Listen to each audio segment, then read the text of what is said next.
Season 44, War number 5, and we are up against TCN, and this time my team will be Silk, Kate Bishop and Valkyrie. I will be taking Path 5 in Section 1, Path 5 in Section 2 as well, and then Absorbing Man there on the right side, Infamous Iron Man and Dr. Doom mini-bosses, and finally both Mangog and Kindred there on the left side of the final boss island. Now real quick before we get started, this video is gonna feature two different wars of Season 44 because I am very late on these uploads and I gotta get them out as soon as possible. So up first here we have a OG Hulk on the Event Flow knockdown, right back at it and Force of Will nodes, and I am taking this fight with Valkyrie. Hulk is a tactic defender, so if I have an expiring buff he can go unstoppable, so I figured that Valkyrie would be an excellent option with her ability to completely shut down any unstoppables. You could also use some of those tactic attackers here, but due to the right back added node making the defender debuff immune on knockdowns, you really can't get that slow debuff up, so I figured that Valkyrie should be safer than someone like Kate Bishop in this specific fight. Now, Hulk himself is not really a difficult defender to deal with, as long as you do have an answer to the unstoppable, so all I really gotta do here is just hit him until he drops, and to speed things up, I do go for the heavy knockdown to remove the event flow protection. It's been a little over a minute, and down he goes. Valkyrie is still at basically full health, so no issues there at all, which is to be expected of that matchup. Then next up we have a Nick Fury on the Event Flow knockdown and heavy hitter nodes, and I am taking this fight with Kate Bishop. I used the cryo arrow pre-fight to disable Kate Bishop's automatic arrow swap, since I do not want to be spamming my block in the middle of the fight unless absolutely necessary. It just introduces an unnecessarily complicated mechanic to the fight that I would rather not have to deal with. Now, Nick Fury here isn't exactly too difficult to deal with. The first life I can get my openings very easily simply by landing parries, so I do that. I go for a parry heavy to remove the event flow protection, so that my cold snap on the special one will benefit from the event flow Fury passive here. The cold snap from the special one will not be shrugged off when the event flow protection comes back, since it's a passive and not a debuff. So the first life here, as we can see, is fairly simple to deal with. The bigger problem is the second life, when he is stun immune. In his second life, my only openings are either by intercepting or punishing his special attacks, on top of also having strikers, which makes this fight a lot easier than it was before strikers were allowed in Alliance War. Now I can just go for a striker for my opening, drop a heavy attack to remove the event flow protection, then drop my special one with the crushed passive still up to break his block, get that cold snap up with the event flow fury bonus, and now at this point all I gotta do is just keep the cold snap paused by hitting his block over and over again and just watching his health bar slowly but surely go down, and down he goes. Fight went down very well. I did make a slight mistake earlier by missing an intercept and getting clipped, but luckily he decided not to finish that combo with a light attack, so I didn't really take any damage from it. Then next up we have a Rintrah on the Event Flow intercept node, and I am taking this fight with Kate Bishop. Now, Rintrah here is a tactic defender, so normally that would be annoying to deal with, but Kate Bishop is a tactic attacker, so she's completely immune to the placebos, and she also has access to that slow debuff on knockdown. That leaves Rintrah with basically nothing apart from his own kit, and that can be completely played around by most champions by simply knocking him down consistently. I keep punishing these special ones with my heavy attacks pretty often, not every single time, just to keep those mystical charges low, so I will never have to deal with any of the ruptures or the unstoppable. Now, this fight could have been played a little bit better. I did drop my first cold snap there, unfortunately. If I did a little bit of a better job keeping it up, this fight would be over in roughly a minute or so. But even with that mistake, he is melting pretty quickly. The parry evade can be used to land easy intercepts whenever you want to, so long as it's not on cooldown, so the event flow node doesn't really do anything there except increase my own attack with that passive fury. Then next up we have an Overseer on the event flow intercept and mighty charge nodes, and I decided to use Valkyrie for this fight, simply due to the fact that Valkyrie, with her bulwarks, becomes immune to stun debuffs, so the auto block that Overseer gets after using specials shouldn't do anything, and I can simply just consume it by hitting him to trigger it. Now looking back, I probably should have just used Kate Bishop here, because it is faster with those cold snaps, and I could simply just use heavy attacks after his specials to avoid getting stunned by the auto block that way. That said, this fight isn't too difficult to deal with anyways, with Valkyrie. Now I could have played this a lot better by actually getting an intercept before going for my special 2, but it is what it is. At this point I'm just trying to heal up with willpower, since I did make a mistake and I did get clipped earlier in the fight. Now unfortunately I will not have enough time to dance around to heal back up to full, and even if I did, that would be a bad idea, considering how important fight time has been this season. So yeah, even that in mind, I really should have been using Kate Bishop here, but nothing I can really do about it now, except maybe do things differently next time. Now as we can see here, Overseer doesn't really have any defensive threats against Valkyrie. Couple special 2s into the block and he goes down, no real issues there. I did take a little bit of chip damage, but that's just me playing like an idiot. And yeah, that was basically just a time waster defender anyways. You don't need a counter to deal with him.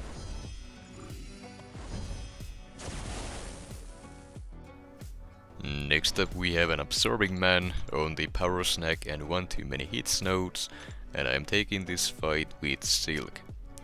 And my history with Silk against Absorbing Man isn't exactly the best, but since this node has nothing to enhance his regeneration and nothing to stop me from reversing it either, I was feeling pretty confident about this matchup.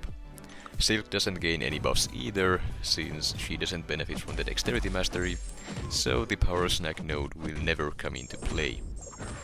My game plan here is to get to nuke him down with special 2s, preferably while he's not in his Uru form, because all of Silk's damage is physical based. So I'm gonna do my best to make sure the form is not active when I actually get to drop my special 2, and it works out pretty well here. Single special 2 gets him below 50%. He goes ahead and throws his special 2 to activate the magma form as well as its regeneration, but with all that heat reversal with Silk's slow debuff, he's just melting even before I get to throw my special 2 fully here. I did take a tiny bit of damage from the Power Sting there, which is fine. At worst it's gonna cost me a single potion, I'm not too worried about that. Other than that, the fight went almost perfectly. And now, while I still have the same set of boosts open, or rather active, I'm quickly gonna rush to this next fight right here, which is an infamous Iron Man on the Burden of Might and High Energy Diet nodes, and I will be taking this fight with Silk as well. Now, the reason why I'm using Silk here is that the High Energy Diet node only targets energy-based attacks of any kind, and as I said in previous fight, all of Silk's damage is physical based. So essentially that node does nothing to Silk here. Also the fact that Silk can't gain the dexterity buff means that the Burden of Might node will also not be doing anything to me, which means I can get my special 2s off without any issues. This guy is a bit tanky, but with the Sunder on special 2 I completely ignore any of his critical resistance, and all I really need to do to finish this fight off is just 2 special 2s, and down he goes. He does try to regen a little bit at the very end there, and while I can't reverse it due to the Indomitable node, I was able to stop it for the most part, allowing me to quickly finish him off before he can regen too much in that fight. All in all, I would say that it went very well. Then next up we have a Dr. Doom on the Hazard Shift Shock and Bleed, Conflictor and Crumbling Armor node, and I will be taking this fight with Valkyrie. And this matchup is a fairly common one for me. All I gotta do is just hit his block until he drops, and that is all there is to it. I will be building up both the Pierce and the Bulwark buffs to get the most out of my special 2 once I get there, and so long as I don't hit him directly, there should be absolutely nothing for me to worry about here. At the very start of the fight I also did not heal up all the way to full, due to the Crumbling Armor node giving me free willpower healing for basically the whole duration of the fight, so going in with a little bit of chip damage I wasn't too worried.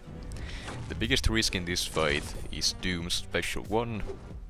If I fail the dex, I risk losing all of my ramp up, and also whenever he does throw that special 2, I have to wait out the aura before I touch him again.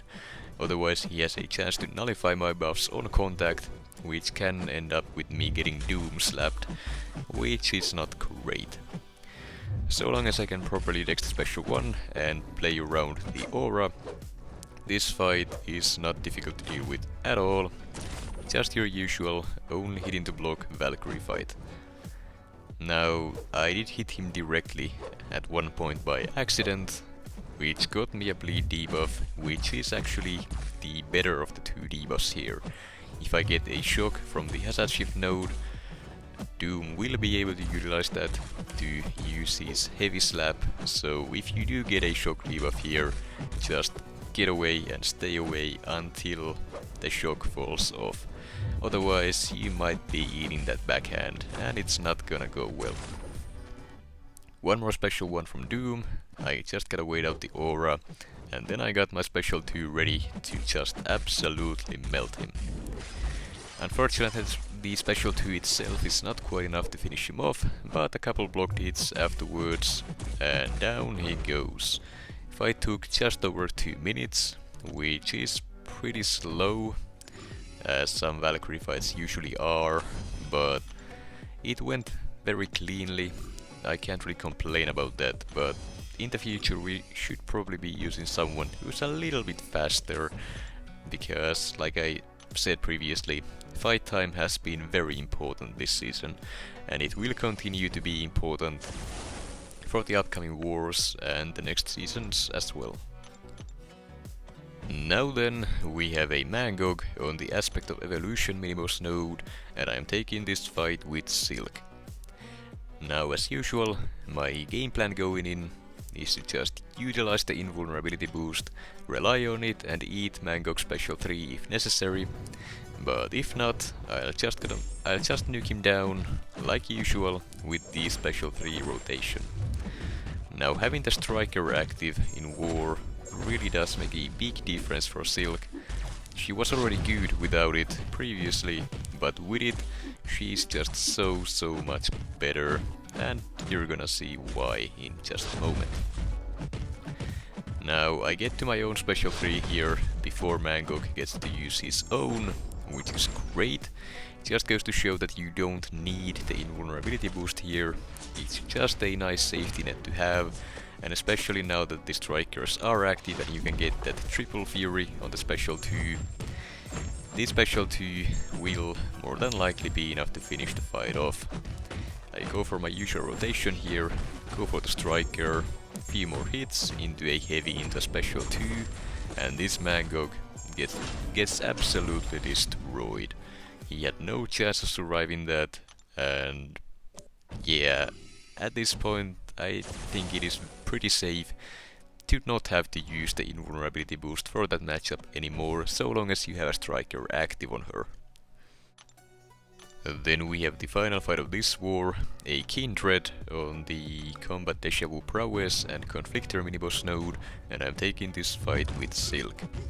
And looking back, I probably should have used Kate Bishop here instead, but Silk works just fine. It's just slightly annoying to deal with this guy due to him going stun immune fairly often. If he goes stun immune, you can't gain those furies with your heavy attack, so your special damage is gonna be suffering quite a bit, and it is noticeable. I'm also making plenty of mistakes here by not punishing his specials properly, which meant that I couldn't actually keep the infestation charges paused long enough to actually prevent him from triggering the Nightmare Outbreak.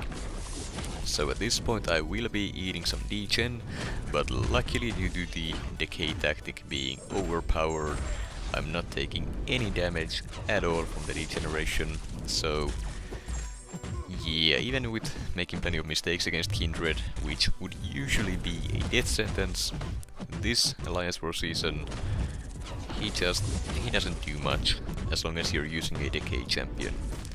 I go for a special 2 here to hopefully try to get him to the root phase. I fall just short, but a couple more hits into a special 1 and down he goes. Even though I made plenty of mistakes, there was absolutely no risk of dying there.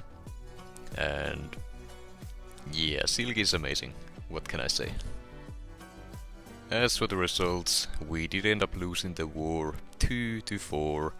Once again, not our best showing, and our opponents played very well, so we did end up losing.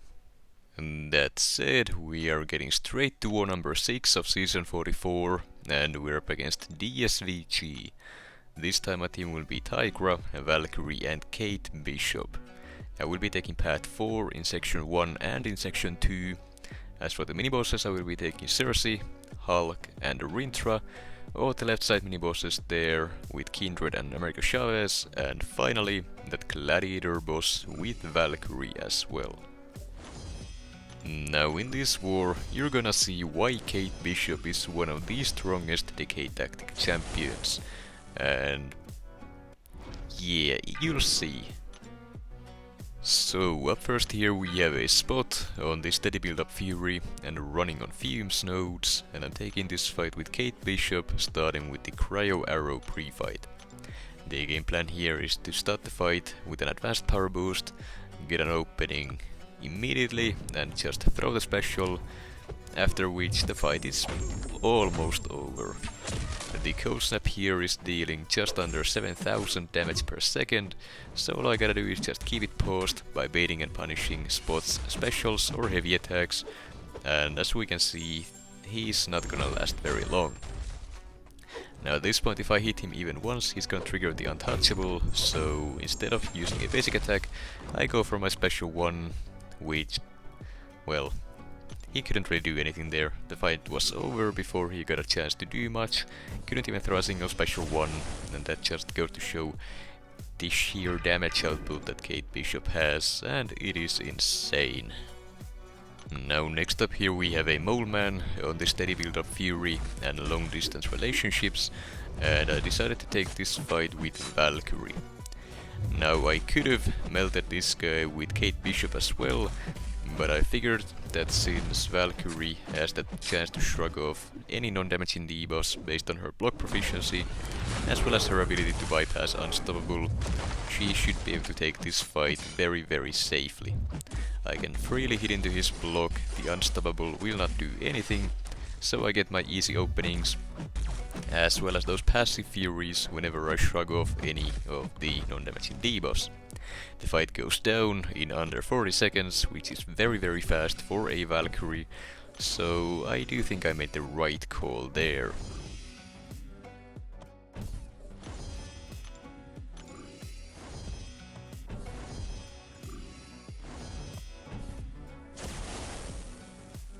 And then next up we have a Spider Ham on the steady build up unblockable and special burst lockdown, and I am taking this fight with Kate Bishop starting with the Cryo Arrow.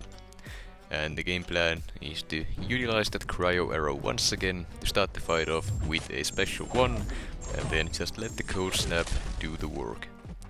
It is once again doing just under 7000 damage per second, so all I gotta do is keep it paused by hitting Spider-Ham's block, baiting and punishing his special ones or heavy attacks as well, and he's just gonna melt himself. Even though he goes unblockable here, it doesn't matter, the parry evade will allow me to stun him to get an opening. I go ahead, use that, and even though he did trigger the Unfazed Mastery, it doesn't make a difference because of the passive stun. The fight goes down extremely quickly. Spider-Ham didn't get a chance to get annoying in the fight at all, and it was very safe for Kate Bishop. Now next up we have a Vox here on the steady build up unblockable and painful retreat node, and I was going to use Kate Bishop here, but at the last second I figured I should go with Valkyrie. I'm not sure why I did that. Kate Bishop would have been the better option out of the two, with her ability to just get the Cold Snap on and then just melt him with that.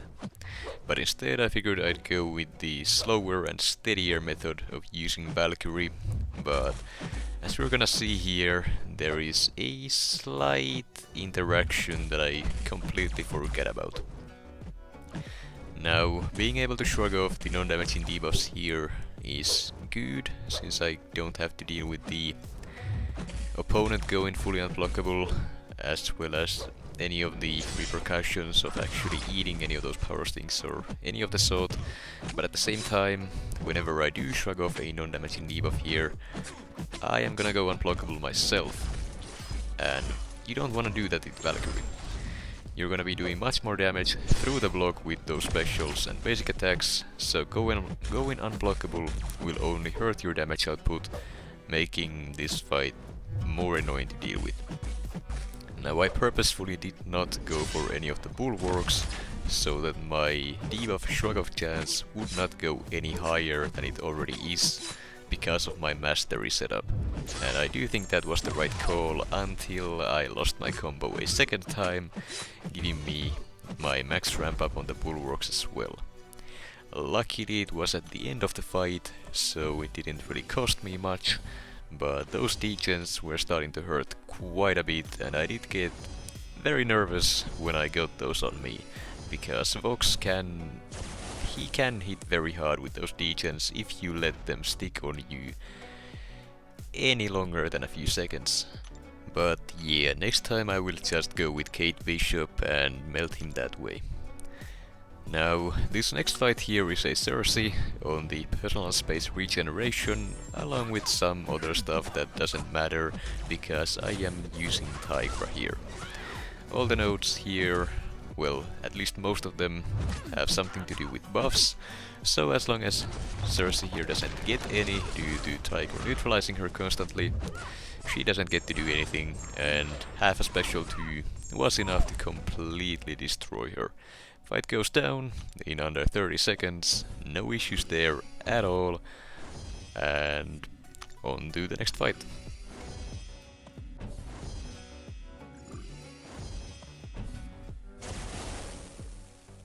Now here we have an OG Hulk on the high energy diet and burden of might nodes, and I will be taking this fight with Valkyrie.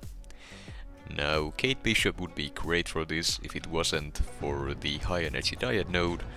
The Cold Snap is energy based damage, so it wouldn't work here at all. And Tigra is not a decay tactic champion, so I would have to deal with the Unstoppables on Hulk. So that leaves me with just a single option, being Valkyrie. And this matchup isn't horrible. I just gotta hit his block to ramp up my buffs, take him down that way, and just slowly but surely gain power up to my special 2.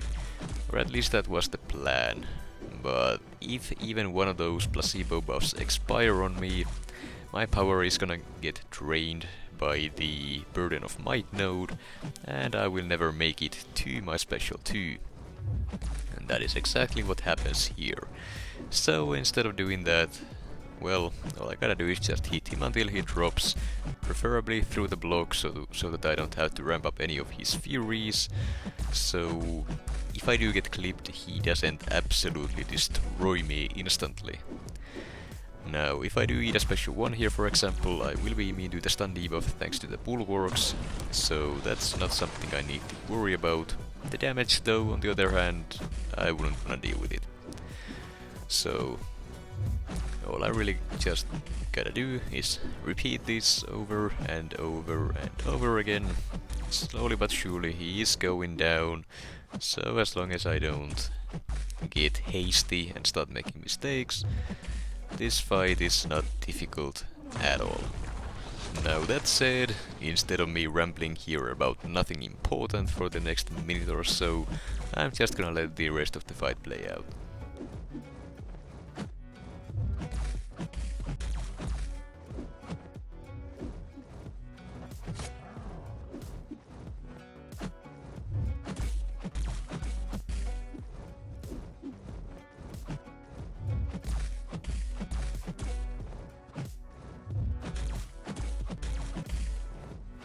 Well, it didn't take a minute, but it did still take quite a while.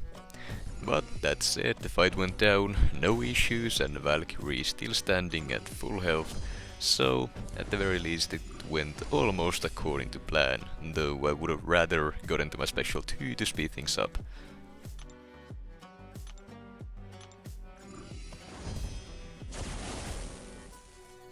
Next up we have a Rintrah on the Hazard Shift, Incinerate and Shock node along with Aggression Prowess, and I'm taking this fight with Kate Bishop starting with the Cryo Arrow.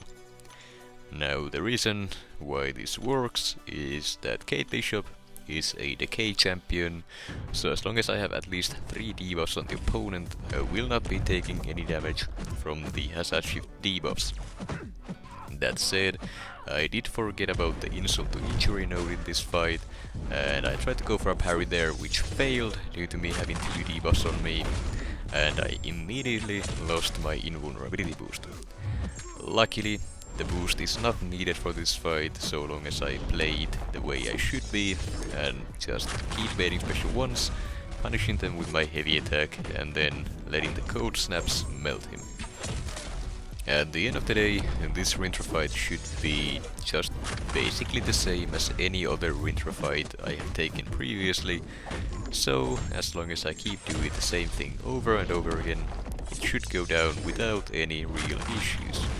I am already all the way back up to full health, even with the mistake at the very start of the fight, thanks to willpower healing with those Hazard Shift debuffs, and as we can see here, Rintrah is just, well, dead in just over a minute into the fight, which is pretty good, I'd say.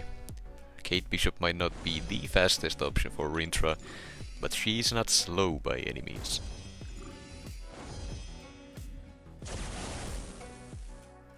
And then we have a Kindred on the Aspect of Evolution mini-boss node, and I'm taking this fight with Kate Bishop. And I was slightly worried about this one, but since Kate Bishop is a Decay champion, even if I make mistakes, I should be just fine for the final degeneration root phase. So, as usual, the game plan with Kate Bishop here is to just get the special 1, throw it with the perfect release to get that code snap on, and then just let it do the work. The way I deal with Kindred special 1s here is by baiting it and dashing in after the first couple hits, blocking the final hit that inflicts the degeneration, and then punishing it with a light attack to get that pause on the infestation charges. Doing it this way also means that I will not be dexing him at all, and as long as I don't get any buffs on me, which the only buff I could get at this point is the dexterity buff, it also means I will never have to deal with the unstoppable from the sugar pill tactic, and the fight goes down without any issues. I did take a slight bit of block damage from the special 1s, but that's fine. I was mainly worried about the degeneration anyways, and being able to shut it down perfectly with the special one at the very end, I am very happy with how that fight went. And then, next up we have an America Chavez on the Combat Deja Vu Prowess and Conflictor miniboss node, and I will be taking this fight with Kate Bishop, starting with the Cryo Arrow, as usual. Now, America Chavez is a very scary defender, but with the decay tactic, you have easy access to Wither debuffs. And that just means that if America Chavez is gonna be annoying and spamming those heavy attacks, you can remove the dimensions by simply touching her, so the special 2 will never be unblockable or do any of the other annoying stuff. The game plan I have here is simply get that cold snap up with a special 1, then bait and punish America Chavez's special 1s over and over again to keep the cold snap paused, and repeat that over and over. Now that I have 2 cold snaps, I will be switching to punishing the special 1s with heavy attacks instead, to refresh the debuffs as well as to keep that slow debuff up on her at all times, so the Unstoppable will never catch me off guard. It's been just under a minute and America Chavez goes down with Kate Bishop still standing at basically full health. And yeah, those 2 mini-bosses right there got completely melted by Kate Bishop, which just goes to show how amazing she really is with this decay tactic. And now on to the final fight of this war, and this video as well. We have a 7-star rank 2 Gladiator boss that I am taking with Valkyrie. And well, Gladiator's main defensive threat is that unstoppable buff on his special 1, but with Valkyrie simply being Valkyrie, I will just completely ignore that unstoppable, which means that Gladiator really doesn't do anything. The only remaining defensive threat he has is that special 2, which can inflict those incinerate debuffs even through the block, but as long as I keep baiting the special 1s instead, that will never come into play, and this fight is just extremely easy to do. Even the special 1 animation is just so easy to avoid. You just get away from him and it will not reach you, and you also have plenty of time to punish it as well. Now, in this fight I could have gone for some more bulwark buffs to make my special 2 Fury hit harder, but I figured that since the defender will also gain more attack based on how many buffs the attacker has, I figured that I wouldn't need that extra damage bonus and instead just play it safe and not gain all of my buffs. And that way, even if I do get clipped at some point by accident, I would probably survive it. And that said, I didn't need to do that. As we can see, this fight it's not a problem at all, so getting the damage bonus would have been the better option to save ourselves some fight time. But at this point I don't think that's gonna be a problem either, since I believe we are winning on deaths. And now at this point, all I gotta do is just go for one more special 2 into the block, as well as a few follow-up hits, and down he goes. The fight did take just over 2 minutes, which isn't great, but it is not the slowest Valkyrie fight I have had, even just this season, so I can't really complain.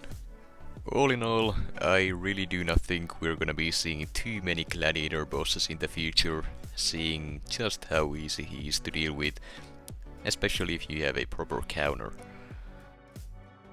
As for the results, we did end up winning the war 6-4, and once again, 4 deaths isn't horrible, but it is not enough. We need to do better going forward, or we have no chance of competing for top 3 like we usually do.